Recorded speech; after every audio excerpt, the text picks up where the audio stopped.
All right. Hello, everybody. How you doing? Today we are continuing the journey of the brass plate. If you haven't seen the video, it is in the description below. And as my guest, I have this way. There he is. The cameras are back. As I have Dr. Samuel Zinner. He contacted me because in the video I was trying to find out the origins of this plate and you know just anything I could about it to know what I had. And it was awesome because one of the person that I was talking to, who was an expert but couldn't figure out what it was, said, "Hey, somebody's going to contact you and let you know what this plate is." Well, that person was Dr. Samuel Zinner, and he contacted me, and we did an awesome presentation on his channel. But I wanted to do one on mine, so you guys could follow along the story. And yeah. So I'm going to introduce Dr. Samuel Zinner to you. I'm going to go ahead and put him up on a solo. That way he can be by himself and he can tell us about himself and where he's from. Yeah, we're like time zones apart right now. So I'm going to go ahead and bring him up and I'll let him introduce himself. And then I'll bring myself back up and we'll talk about the plate. Yes, Dr. Samuel Zinner. I'm originally from California. I did my PhD at the University of Nebraska-Lincoln in ancient languages and modern languages, and ancient and modern history, linguistics, and museum studies. And spent a decade employed at the University of Nebraska at Lincoln. Then resigned, became a world traveler, spent a decade in Morocco, and now I've ended up in Aola, a mountain village in Tuscany, Italy. So that's about my introduction for you. Awesome. Well, it's a pleasure to have you here. Thank you for being here and My pleasure. telling me what the heck I got. This plate, which I did sell, by the way, and the person that got the plate wanted to come on today, but she has been having some technical difficulties with her computers and stuff. So she lives in the middle of nowhere, and internet's bad lately. So, but I'm sure if Miss Tracy is watching, this is for you. So, so this brass plate that I had like a Star of David symbol on it. I can't show you a picture because my computer is fried and I don't have a picture. Yeah, yours is probably a better image than mine since I lifted it off of YouTube. The one I have is right there. Yeah. That's the plate we're talking about. And if you can see, I don't know how well you can see, there's quite a few what I thought was the Star of David, but it's actually not. And it's got this intricate, beautiful detail on it. And that's what I wanted to know what this was because Miss Tracy was kind enough to say, "Dude, that is awesome. No matter what it is, it's pretty awesome. It is very awesome." And she was like, "You need to get this checked out." So I said, "Okay." So I'm like checking it out, and I went to synagogues because I thought it was the Star of David, so I thought it was Jewish. I went to quite a few antique specialists. I went to quite a few people that do metallurgy or whatever that is. Yeah, they work with metallurgy. That's the one. They didn't have a clue. I went to just several different experts, and nobody had an idea what this was. And the one person that looked it up, he goes, "Well, I believe it's a tea tray," and that's what we settled on, that it was a Middle Eastern tea tray. Come to find out, that is not what it is. And Dr. Zinner here, he will tell us exactly what I got. Well, it's sort of a yes and no, right? They can be used as tea trays, but they often are also affixed to a wall, right? And then at that point, they're sort of functioning as, bestowing good luck or God's blessings on the home or something like this, right? So think of a horseshoe, right? Think of Christians who might put up the Our Father prayer somewhere in the house. Or it's very similar to that. But yeah, sure, they're actually crafted as to serve as tea trays, right? But they can be dual use, and these the plate that you actually had is actually. Let me preface by saying this. Right, there's a lot of debate among Jewish or scholars of Jewish arts, right, about Hmm. what qualifies as Jewish art, what is Jewish art.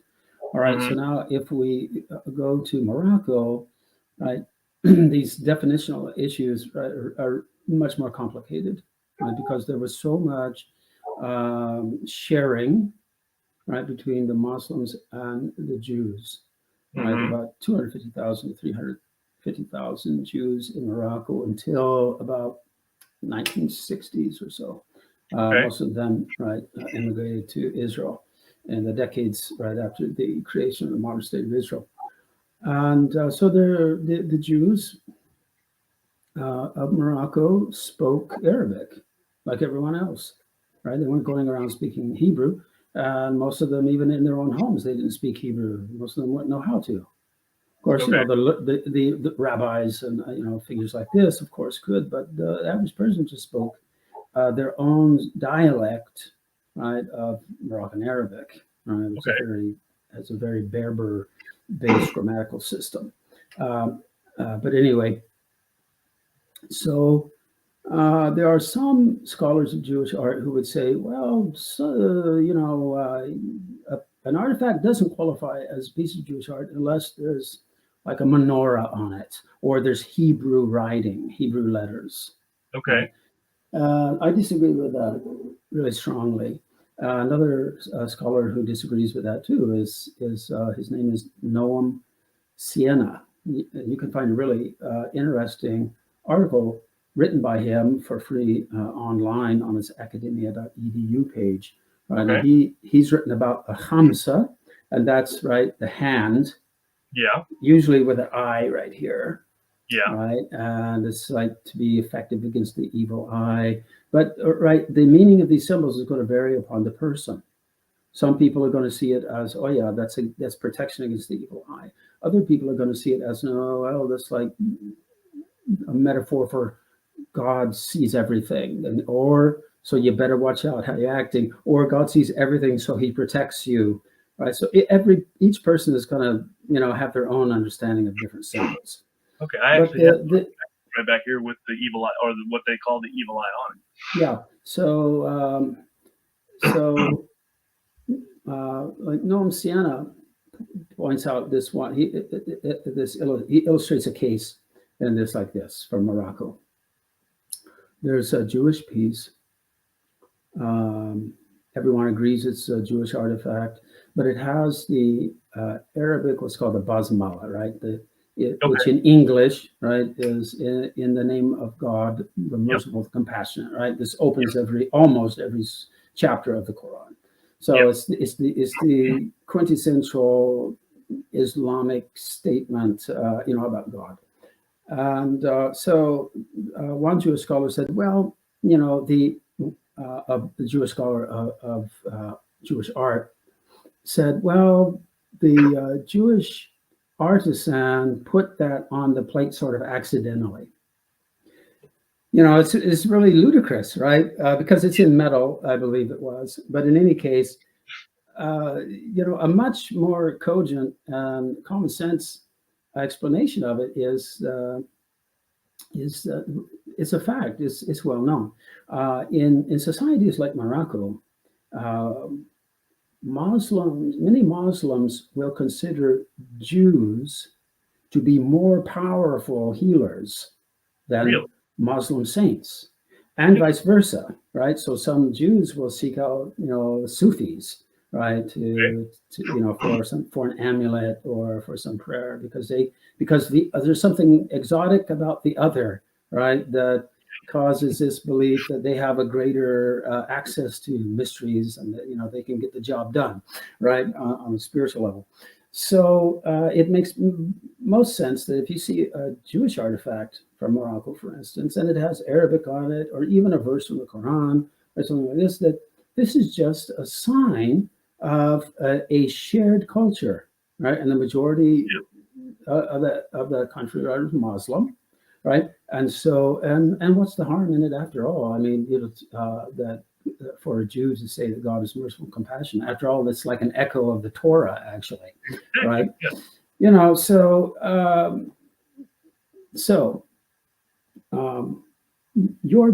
the plate that you got and that you sold to Tracy is Jewish. It actually is Jewish, even though there's no Hebrew writing on it. And so I would say those hexagrams, right, 6-pointed stars or whatever you want to call them, are simultaneously Jewish and Muslim, right? But you sort of have to, I think, give a slight edge to calling them Jewish, because these particular types of plates were made by Jewish artisans, right?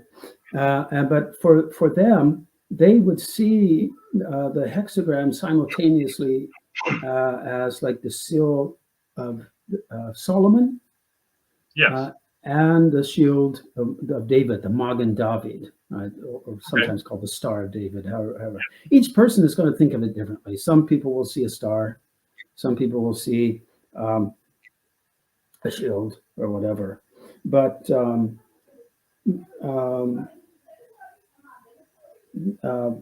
here's a plate. It's been cleaned, but this plate is from the late 1800s.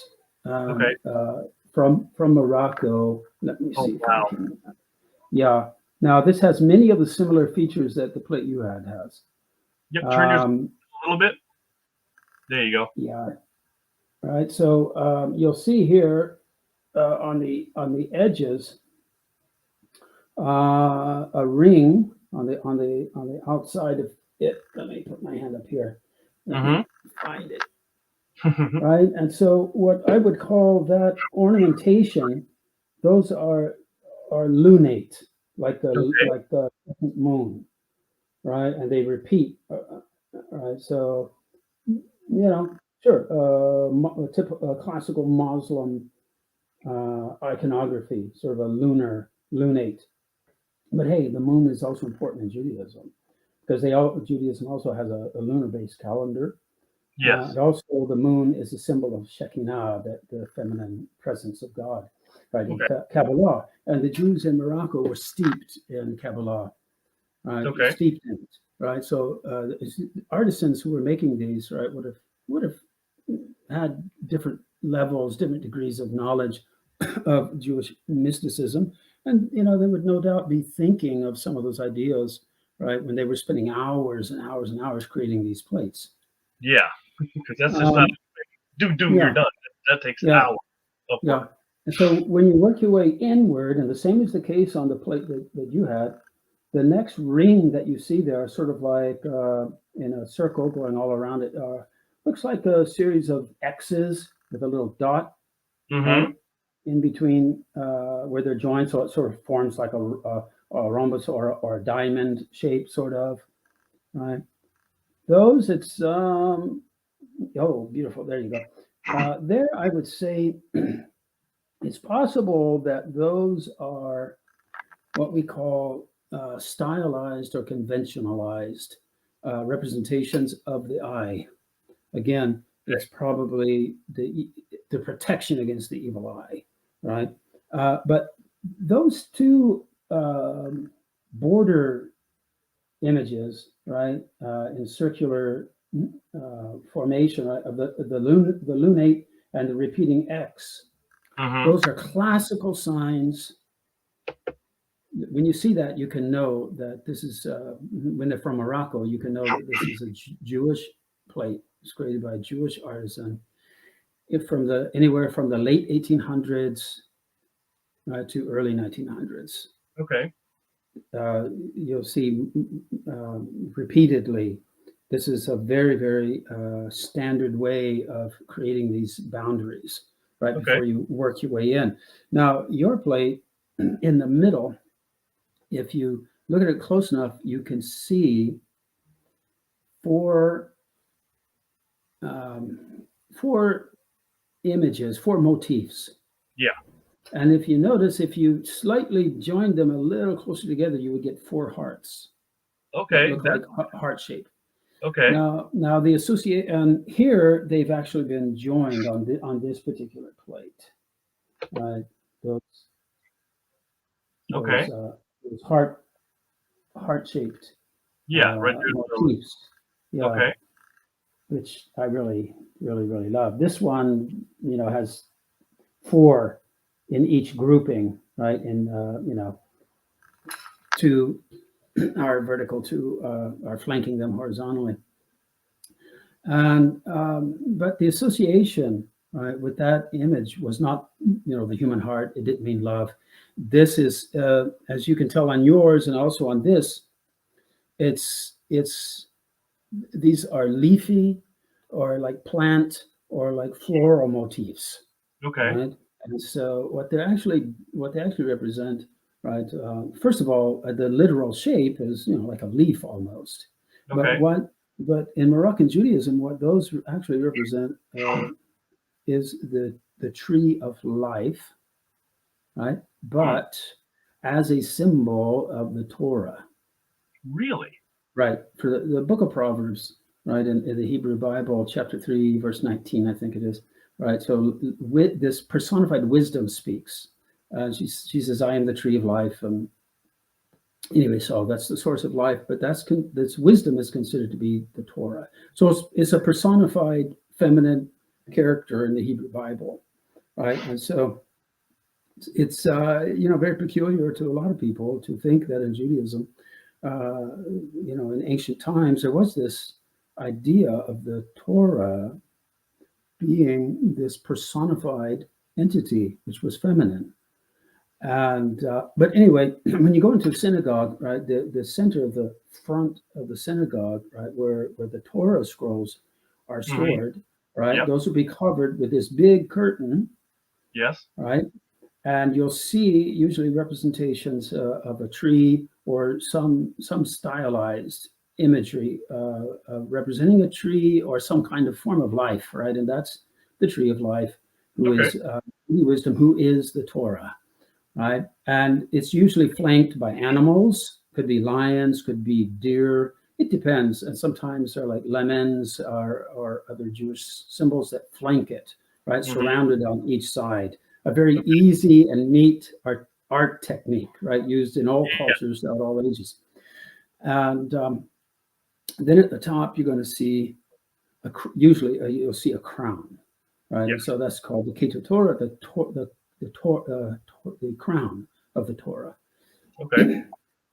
Um, and in some synagogues in Morocco, on top of that crown, which was inspired, right, by the European kings and queens, right, the style of the crown is definitely Christian European. Hmm. Often you're going to have a cross at the top Yeah. of those crowns, right? But in the Jewish synagogues in Morocco, where they did have this, instead of having a cross up there, they would have a little heart-shaped motif, and that's what that is.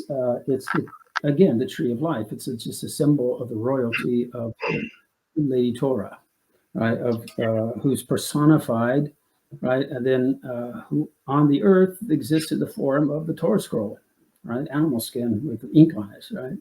Okay. So that's what that's about. It's the Torah, because after all, modern Judaism, rabbinic Judaism, right, for the last 2,000 years, more or less, right, it's very Torah based, right? And so that's what you're seeing in the center of the plate that you had, right? Yes. These heart-like motifs, right? They're really representing Lady Wisdom. And if someone was like mystically inclined, right, they would see that there are four of them in Yes. the center, right? And in Judaism, for what's it mean? It can mean many things, but to the mystically inclined Jews, like many Moroccans were, that would immediately bring to mind the name of God, the sacred name of God, right? The Funny because so-called four is my favorite number.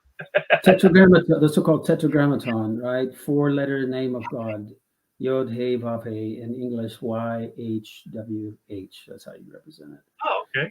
Right? So four-letter name of God, right? And so often when you have this fourfold motif, um, you may have some kind of allusion to that. Now, I should point this out, right? Because someone might ask, it's like, well, why in the world would such mystical ideas be on something like that could serve as a tea tray, right? Well, Why to understand that, yeah, why not? You have to keep in mind the mentality of Moroccan Judaism, not? Mm-hmm. which is a little different from a lot of other forms of Judaism. But anyway, in Morocco, there was this the religious life and the natural life were more integrated, right? Okay. And so if you're looking on a plate like this and you're drinking tea and you're putting your cup on there, right, Mm-hmm. you're going to see, oh, look at all those signs of life, those vines in the shape of leaves and all that, and you'll think of, how life, you know, how life is wonderful, and the trees are blooming, plants are growing, there's food, right? And so the image that you use to represent People that, have when though, they, I'll say the same reason people have tea in a garden because they have life surrounding them. So, yeah, but yeah. want to try. But at the same time, the very same imagery Mm-hmm. will be found in the synagogue, Oh, where very good. it's where you're going to have a deeper level, more religious uh, interpretation of the symbol, right? I am Yeah. So join us in the chat, so I was just saying hi. Sorry. that's all right. Yes.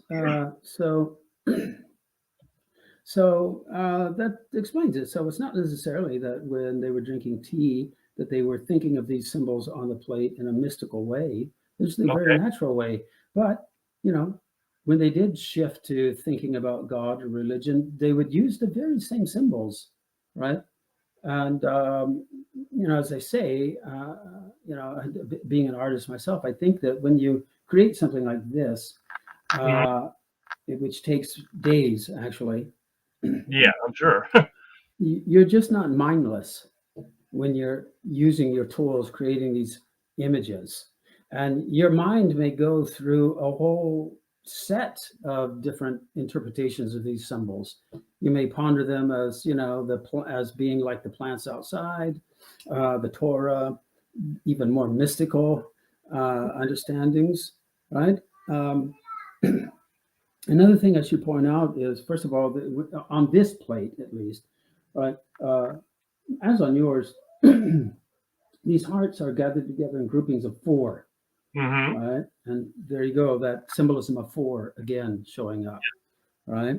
But another thing to look at is you see those coins, those representations of coins with the hexagrams. Okay. Those were usually minted in Fez. They were actually some of them designed by Moroccan Jews, Okay. and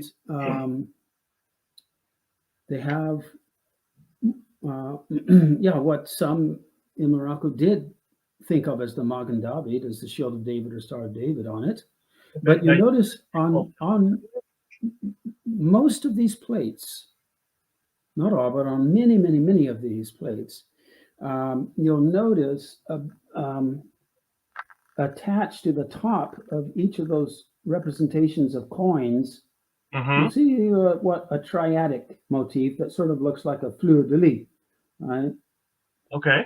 And it's attached to that coin. It's attached to the hexagram. It's attached to that symbol. That is showing that's representing the idea that Star of David or Seal of Solomon, but I think the weight of association is more to the Jewish Star of David or the Okay. Shield of David here. And why? Because that fleur de lis is like another sign of life, showing you that star, or whatever you want to think of it as, is alive and sprouting, Okay. right? And there's a famous verse in the Hebrew Bible that Jews are going to know from synagogue services and liturgy, right, about the horn of David sprouting. And this is taken to be a messianic prophecy, right? So Very good. this descendant of David, right, his strength is going to sprout, right? And so the sprouting uh, Davidic Messiah, right? So that's what you're seeing there, right? On so many of these Moroccan Jewish Moroccan plates, when they represent this um, hexagram or Star of David or Shield of David with the fleur de lis, with this sprouting imagery. Let me show you even more ornate example. I know you had said that the coins that were used were those called phallus coins, correct?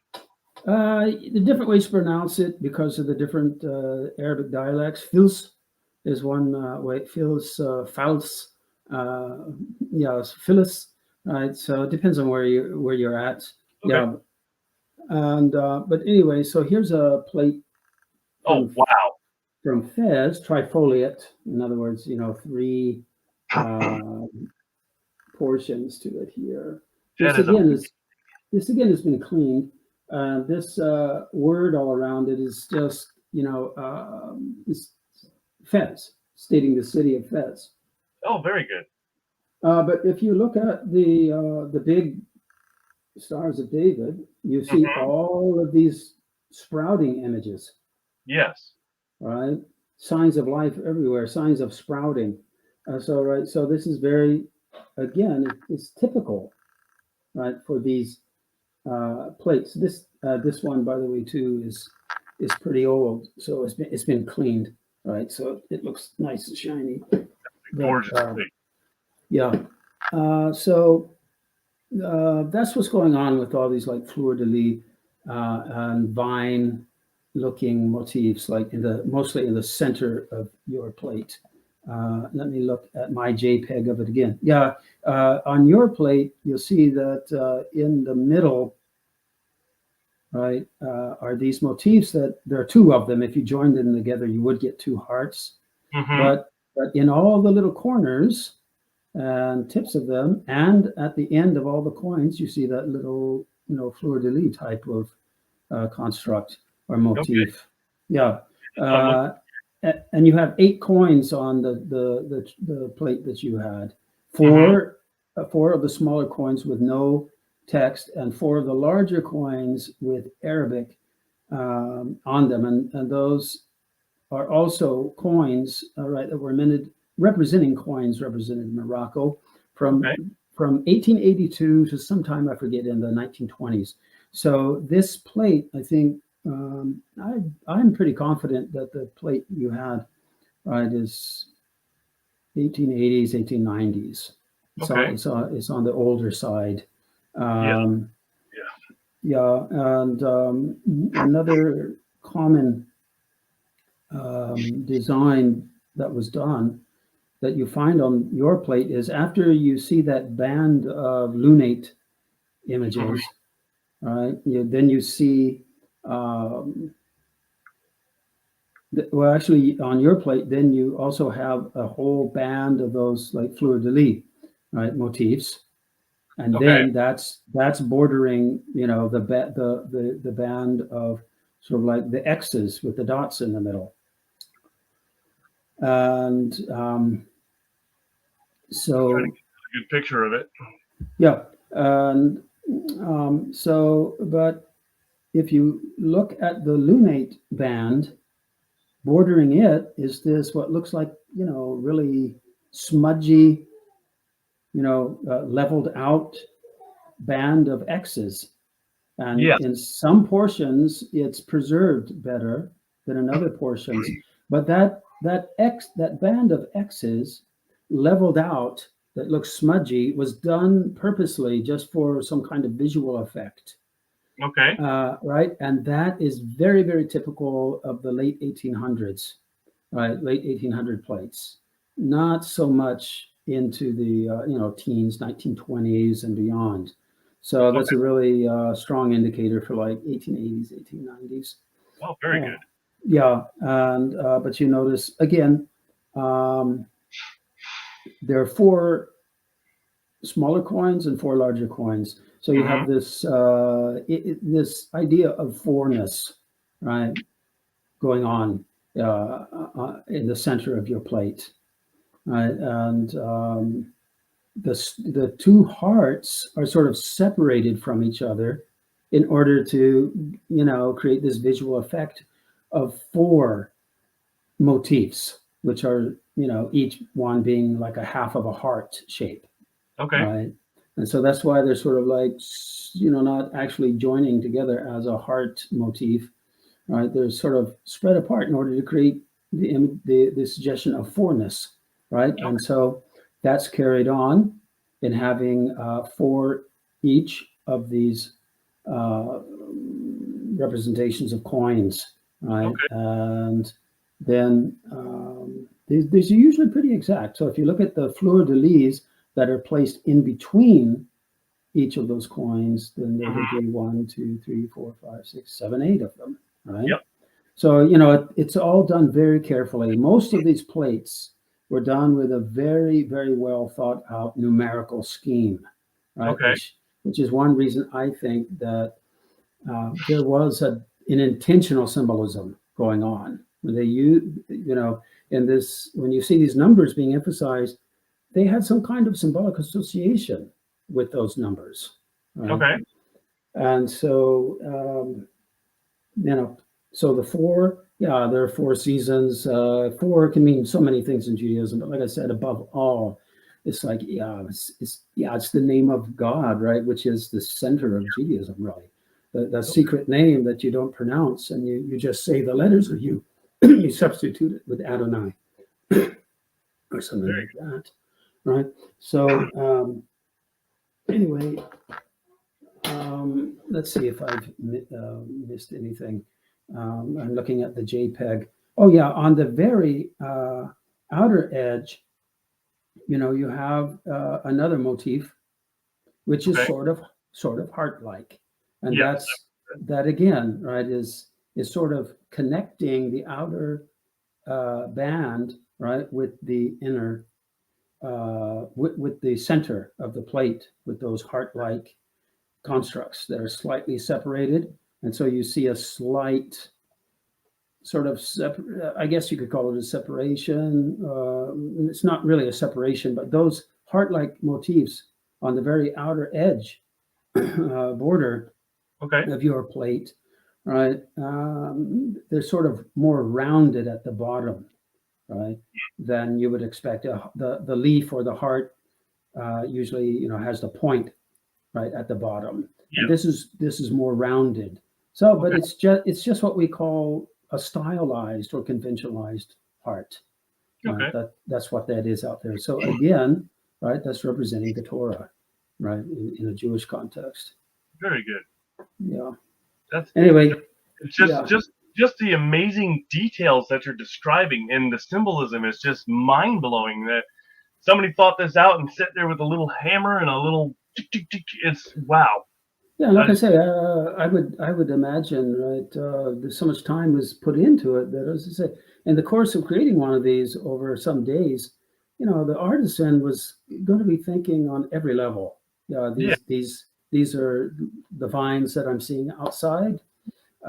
These are the Torah, right? This is the Star of David. This is just a coin of Morocco, Hmm. right? So So they put their everyday life in with their art. is it? Yeah, that's right. And it's the word you use is gorgeous. These plates are gorgeous. There's I tend to use like stunning, but whatever. I mean, they're just tremendous works of art, Yes, that well thought out, makes me and wish you they, would have kept and it. and they meant a lot, right? So when these people when Jews immigrated and left Morocco, Hmm. went to America or Brazil or Spain, or then later Israel, um, often one of the few objects that they would take with them, right, was the tea tray Hmm. that they had used, right? So it had been used sometimes for decades, and so it had all these associations with memories, family memories of drinking tea together, but also right of the Jewish symbols and symbolism on them, right? And Okay. so these were very, very precious objects, right, for most of those families. And a lot of the plates I have, I've actually purchased them off of, like children who are now, old enough to be grandparents, but grandchildren of these immigrants from a century ago from Morocco, who ended Wow, up like in Spain or here in nearby France. And so nice. that's where I've gotten a lot of these, and where I've learned uh, quite a bit, right? And I think one more thing I could add is the apropos of the band of like looks like X's with the dot in the middle, which I think are stylized eyes. Okay. Let me.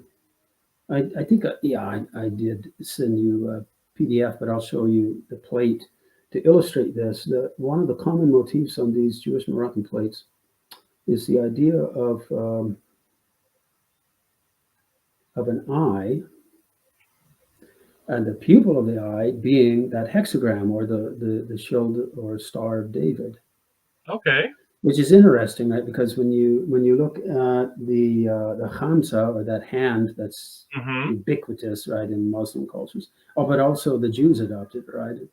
Yeah. Um, you'll usually see an eye in there, but in Morocco, oftentimes that eye is substituted with a star, six-pointed star, hexagram, or shield or star of David. Right, Interesting. and so let me grab this plate here. Okay. Oh, to show you.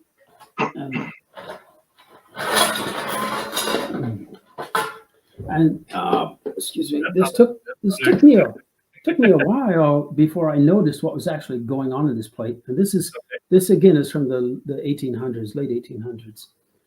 Um, Oh, look at that. yeah, and Wow. right. So you see, if you look at the middle, you have Hmm. the very center. You have one of those star coins, and Yes. then it's surrounded by Magen David, then a larger Magen David, and you see all the fleur de lis and other symbols of sprouting. Mm-hmm. But it took me a while before I realized, hey, wait a minute, that's an eye here. Yes, I see that now. Yeah, going all around it. That's Yep. an eye, and the circle in the middle is the pupil of the eye. And so Yep. inside that pupil, right, are these two, it's basically the Star of David, right? So, or the Shield of David. So there's this concept of, this hexagram as the pupil of the eye, which is, a symbol of protection, or, a symbol of God's protection, the all seeing eye of God. Each person would have their own associations and interpretations of those. Okay. And so I think those types of ideas were um, sort of implicit in that band of X's, right, with the dots in there. And you notice too on here, this being from the late 1800s, you have that same. See, on the outer edges, you have the lunate Yep. bands, right, Yep. and then bordering it, right, the same X, repeating X. You Yes. don't always get the dot in the middle, but the repeating X is there, and I think it's just the same thing. I think it's still a stylized eye, right? Okay. You know. Um, anyway, so those are some of the ideas, right, uh, that are on these plates. They're idea rich, if I Yeah. can say it that way. Anyway, And stunning is the word, yeah, but those are they're phenomenal. It's wow. Blown away. yeah, yeah. I'll stop the show and tell there because I could go on and on. I'm getting a little collection. I actually have an education idea behind it that maybe I'll talk to you about at some point. But Okay. I just it's against my nature to just be a private collector and have all of these. I think just very very important works of Jewish art, and just have them here in my house. Yeah. You know, Yeah. I you know, would've gotten rid of mine, but yeah, it serves a better purpose for the person who got it, and she loves yeah, it. She's yeah, collecting them now, yeah. also. So it should be put to the cause of education in some way, Hmm. which I'm working on that. working on one of those ideas. And anyway, I guess a final point that's coming to me now also is that as the decades went on, these Moroccan plates, similar to the one you have, it's very difficult to find two of those plates or trays that are identical. Yeah. They always change something, right? And so, depending on the region and then the time, you got a little. You got a lot of morphing and variation, right? And in the style. And I guess this one I haven't cleaned. I just bought this one. I haven't cleaned it, so I don't know how clear it'll be. But you're going to see there's the hearts again, Mm-hmm. right? And in the center there, you have a moon and the star. Yep. Right. So that's simultaneously Jewish and Muslim, but it's, as I say, it's primarily Jewish. And it's the same thing. You have this lunate band at the outer edge, and Mm-hmm. then more inside you have the repeating X. But and in you see the lunar shapes, the larger lunar shapes here. Uh, Here there's five of them, right? Yes. Five of those. On mini plates, there where you see that rosette, Yes. you're going to see one of those hexagram coins, usually Okay. minted in fez, right? And so that's just an example of how these themes were varied, right, through time and space, depending on the decade and depending on the region of Morocco, right? Well, this has been a Anyway, learning experience, and I appreciate you coming on and explaining this because I still wish I hadn't gotten rid of it because, but around here you don't see anything like that, and you don't know what it is, and then I got rid of it because I'm a reseller. I don't like to collect things because that's just not my nature. I used to collect, but I yeah, there are even a lot of scholars of Jewish art who don't even know that these are Jewish, right? And you see often they're described as, oh, they're Islamic, they're Moorish, right? That term is still used, a lot. When the best way to describe them, first of all, they're Moroccan, and yeah. Morocco was this Islamic Jewish hybrid society, right? Okay. And in fact, until the 1960s, right, most of the metal workers in Morocco were actually Jewish, Okay. especially those working with silver. But even it's so and also you will often see Moroccan Berber artwork or artifacts for sale or cataloged, and they're just like Berber, and it Okay. totally obfuscating the fact that they're often Jewish Berber. Okay. These were Jewish Berbers, right, Okay. making a lot of these artifacts, especially the silver jewelry, which is very distinctive, right, from like 100 and more years ago. Oh yeah. Yeah, it's just, oh yeah, this is Berber. So yeah, well, from that time it would have been Jewish Berber, right? And so again, a lot of even scholars of Jewish art in Morocco uh, don't have this. There is no textbook on all this stuff I was telling you. This is just stuff Yeah. I've learned on my own and from studying and from interacting and basically reconstructing some of these ideas. Um, Well, you should write but a textbook on it.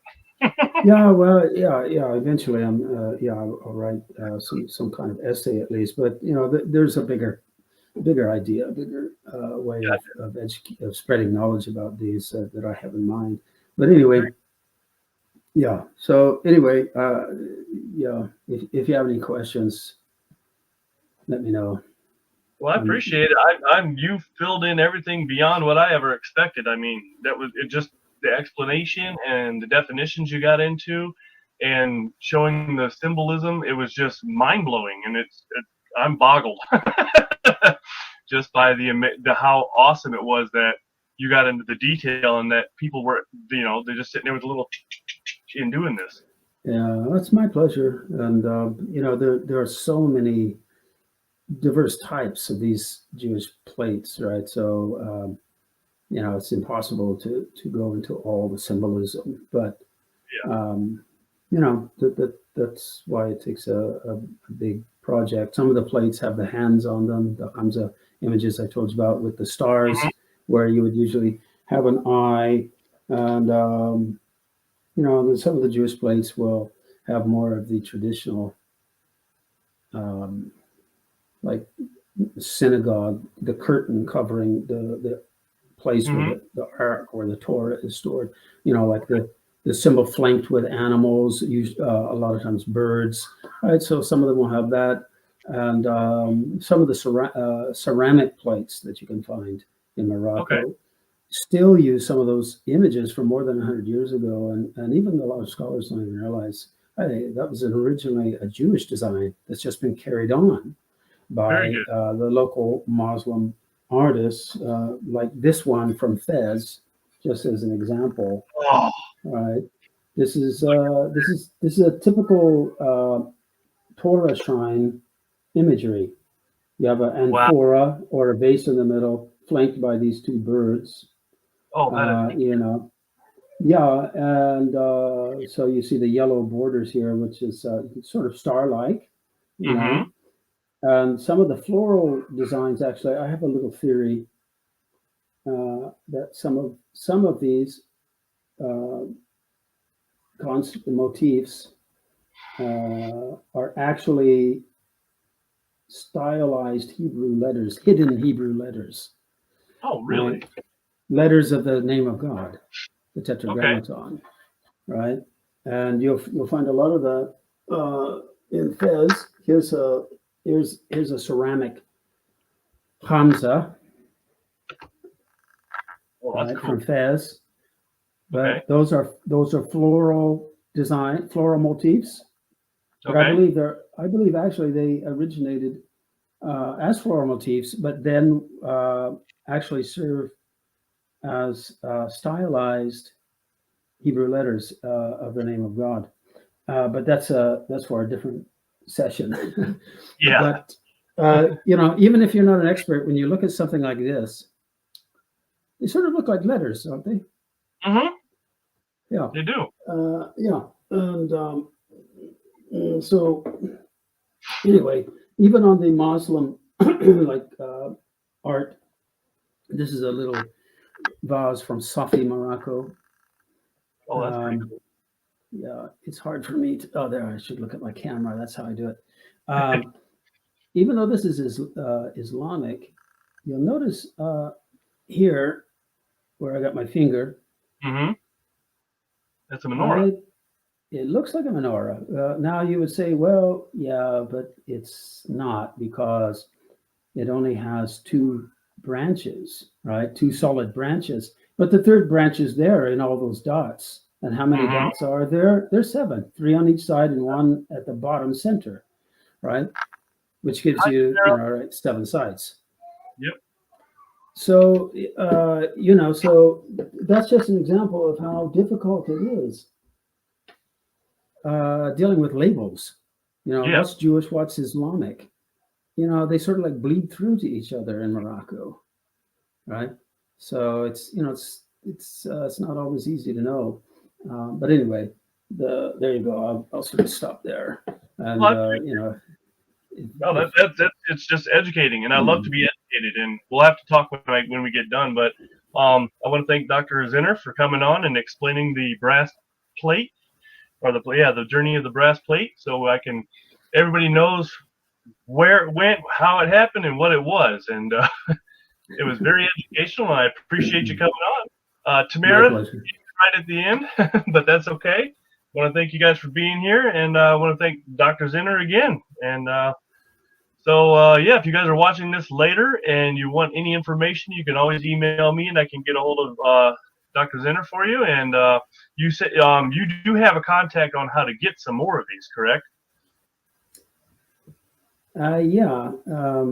Because I know somebody who's Yeah. interested in getting more. So Yeah. I'm. Yeah. You can contact me for that. Yeah. Well, there's a little hesitancy in my voice just because I'm collecting these for educational purposes, okay, but there there are certain plates that I think I could get a hold of that I'd be willing to let go of. Let's put it okay. that way. All right. You know. Well, I appreciate you coming on, and till next time, guys. Thanks for watching. All right, great.